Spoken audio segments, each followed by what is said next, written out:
ድንግል ማርያም ቀን በጎ ቀን ይባላል። እስቲ በጎ ቀን በሉ። እኔ እውነቴን ነው። እግዚአብሔር ዓለምን ያዳነባቸው ብዙ ዕለታት አሉ።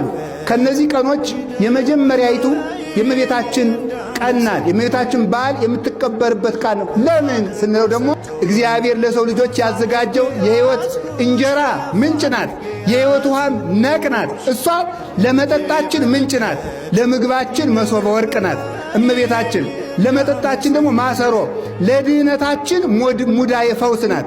ለፀሐያችን ደግሞ ምስራቅ ናት እመቤታችን። ለፍሬያችን ገራይት ንጽሕት ናት።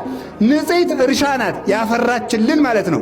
ደግ ዘመን ናት እመቤታችን። ዘላለም ሕይወት ከሷ የተወለደልን ትንሣኤያችን የተወለደባት የትንሣኤያችን እናት፣ የሕይወታችን እናት፣ የአምላካችን እናት፣ የሃይማኖታችን ሰሌዳ፣ መጽሔተ ሃይማኖታችን፣ አብን በአብነቱ፣ ወልድን በወልድነቱ፣ መንፈስ ቅዱስን በመንፈስ ቅዱስነቱ አካል ከህልውና አዋህደን ለይተን የተማርንባት የሃይማኖታችን ትምህርት ቤት ድንግል ማርያም ስለሆነች በዕፀ ሰናይ የድንግል ማርያም በዓል በጎ ዘመን ነው። እስቲ በጎ ዘመን ነው በሉ።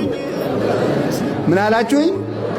በጎ ዘመን ነው በእውነቱ ማለት ነው የእሷ በዓል። እንዲያውም ቅዱስ ኤራቅሊስ ኤጲስቆጶስ ዘሀገረ ቁስጥንጥንያ ጵሮቅለስ ይለዋል፣ አብረቅሲስም ይለዋል። ምን ይላል መሰላችሁ? አሃውዬ ይላል። ተመልከቱ።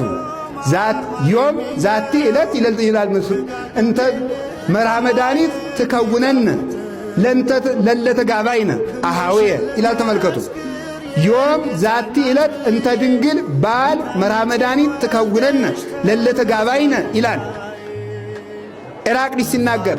ወንድሞች እህቶች፣ እዚህ የተሰበሰባችሁ ሁሉ ዛሬ የምናከብራት የድንግል ማርያም በዓል የሁላችንም የድነት መሪያችን ናት ይላል። እስኪ የድነት መሪያችን በሉ። ይሄ በዓል ነው ለስቅለት ያደረሰን።